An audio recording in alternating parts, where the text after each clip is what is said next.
Minsan lang itong mangyari, napikon si Junmar Fajardo kay Abot Ratter. Anyari sa SMB, mamawang import ng Northport na si Kadim Jack. Grabing effort ang pinakita ng SMB. Kamuntikan pang mag-choke ang Northport. San Miguel Beermen kontra sa Northport Batang Pier. Sigurado nang ang pasok itong Northport sa quarterfinals. Manalo man o matalo sa game na ito. Habang ang SMB naman nga ay crucial game ito para sa kanila dahil kasalukuyan silang nasa 8th spot ng standings. Kung manalo nga sila sa game na ito ay mas malaki ang chance nila na makapasok sa playoffs. Maganda nga kaagad ang simula ng Northport offensively sa kanilang 10-2 start. Nang poster nga kaagad itong import ng Batang Pier na sa Kadim Jack para sa kanyang unang field goal sa game. Wala na nga nagawa dyan ang import ng SMB na si Malik Pope. Pinapangunahan naman nga ni CJ Perez sa kabilang opensa ng SMB na nagkaroon nga ng 5 early points. Pero tumuloy-tuloy nga ang pagiging agresibo sa opensa ni Kadim Jack sa halfway mark kung saan naging kontrolado na nga nila ang laro. Under 5 minutes ay nagkaroon nga ng slam dunk sa Arvin Tolentino in transition. Dahil nga dyan ay umabot na sa double digit ang kalamangan ng Northport. Paunti-unti na nga dyan lumalaki ang kanilang lamang. Step up na din nga sa kanilang opensa si William Navarro na nagkaroon ng 7 straight points. Lamang ng 14 points ang Northport after ng first frame sa score na 36-22. Nakaka 17 points na nga so far si Kadim Jack na hindi pa nagmimintis sa laro sa kanyang 8 out of 8 shooting sa field. Second quarter ay mainit nga kaagad si William Navarro sa labas na nagkaroon ng dalawang 3-pointers. Naging in control pa rin nga ang Batang Pier sa early minutes. Another slam dunk para kay Kadim Jack mula sa transition. Kahit nga si Junmar Fajardo ay hindi kayang pigilan ang pagdomina sa ilalim ng import ng Northport. Grabe naman tong hang time move ni CJ Perez sa kanyang pag-drive sa basket. Tagal ngang bumitin dyan sa era sa The Predator pero hindi nga nagkakaroon ng stop defensively ang SMB. 5-minute mark ay paunti-unti nga ang pagbawas ng Beermen sa kanilang inahabol na kalamangan. Tuluyan na nga nilang naibaba sa single digit ang lamang ng Northport. Pinakita din nga ni Malik Pope na kaya niya ding dumakdak. Nakijoin na din nga sa dunk party itong si CJ Perez pero naging unstoppable pa rin nga ang opensa ni Kadim Jack.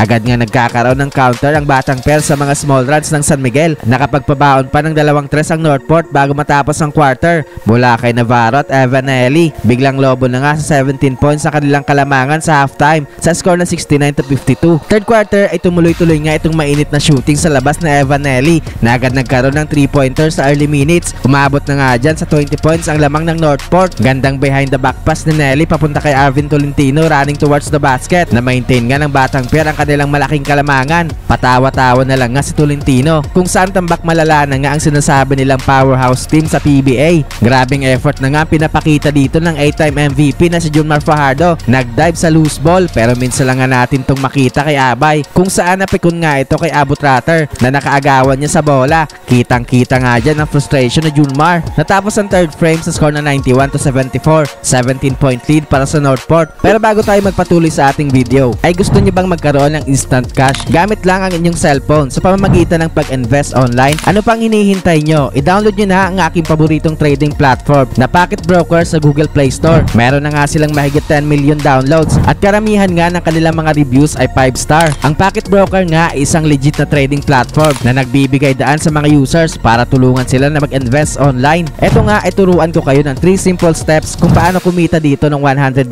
o mahigit 5,000 pesos. Simulan nga natin sa pag-click sa link na nakapin sa comment section sa ibaba kung saan idadirect nga kayo sa pag-register sa Pocket Broker. Pagkatapos nyo mag-register at mag-login ay huwag nating kakalimutang ilagay ang ating promo code na KMTV2025 para magkaroon agad kayo ng bonus sa una nyong deposit. After nga nating mag-login ay una nating makikita ang dashboard ng Pocket Broker app or website. Makikita nga natin dito na pataas ang trade na bumungad sa atin kaya subaybayan at sundan lang nga natin yan. At dahil nga rising ang trade na ito ay pindutin lang nga natin ang higher o yung kulay green na button sa kanang screen. At yun, instant $100 ka na kaagad. At pumunta naman nga tayo sa pag-withdraw ng yung kinita. Wala ka na nga problemahin pa dito dahil pwede dito ang bank transfers, e-wallets kagaya na lang ng GCash at Paymaya at kahit cryptocurrencies. Kaya madali lang nga i-access at i-manage ang yung pera dito. Makukuha mo nga ang yung withdraw ng buong buo with 0% commission, 24/7 support at mahigit 130 assets na nag-o-offer ng up to 92% yield including currency, pairs, indices, stocks at cryptocurrencies. Kaya mag-register na gamit ang link sa ating comment section sa ibaba at gamitin din ang ating promo code na KMTV2025 para makakuha ng bonus sa una mong deposit.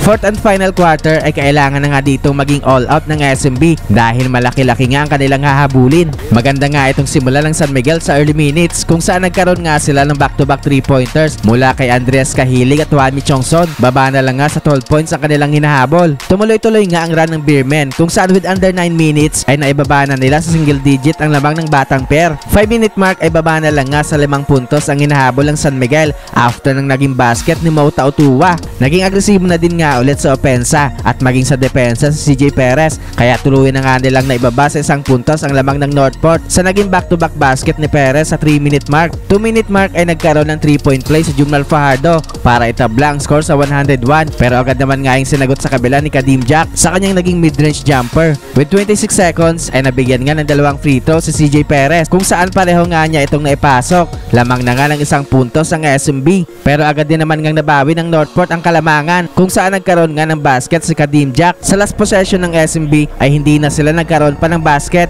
kaya sa uli nga ay panalo sa game na ito ang Northport.